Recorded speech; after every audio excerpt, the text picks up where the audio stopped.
కాంగ్రెస్ పార్టీలో ఆంధ్రప్రదేశ్ కాంగ్రెస్‌లో విచిత్రమైనటువంటి పరిణామం చోటు చేసుకుంది. ఏంటయ్యా అంటే అన్నని విమర్శిస్తూ అన్నని ఎంత అని మాట్లాడేటటువంటి చెల్లి అదే తరహా ధోరణి. అన్నది ఇంకా బయటికి తెలీదు ఎవరో చెప్తే గాని.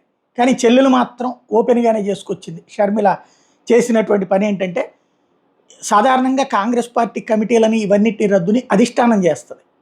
కానీ ఆమె రద్దు చేసేసింది. పునర్వ్యవస్థీకరణ కోసం అని చెప్పి. అదే సందర్భంలో ఈలోపు ఒక టీం సెంట్రల్ కమిటీకి కంప్లైంట్ పెట్టున్నది. ఎవ్వరిని పార్టీ ఆఫీస్ లోపలికి రానివ్వద్దు అంటూ షర్మిల ఆర్డర్ వేసింది. దాంతో ఆ వర్కింగ్ ప్రెసిడెంట్లుగా ఉన్నటువంటి వాళ్ళు ఆఫీస్కి వెళ్తే ఆఫీస్కి రానివ్వనటువంటి తాళాలు వేసినటువంటి సంఘటన అన్నటువంటిది సంచలనం సృష్టించింది. అందరూ ఆశ్చర్యపోయారు. దాని మీద తీవ్ర ఆగ్రహావేశాలు వ్యక్తమైనటువంటి పరిస్థితి. ఏంటి ఇలా అన్నటువంటిది ఫస్ట్ టైం ఇలా జరిగింది అన్నటువంటి అంశం మీద వాళ్ళు వీడియోలు వర్కింగ్ ప్రెసిడెంట్లకు సంబంధించిన రూమ్స్ని తలుపులు క్లోజ్ చేసేసినటువంటి దృశ్యం. దీన్ని రిలీజ్ చేస్తూ ఇది అధినాయకత్వానికి కంప్లైంట్ చేశారు, ఇది ఎక్కడ ధోరణి అన్నటువంటిది.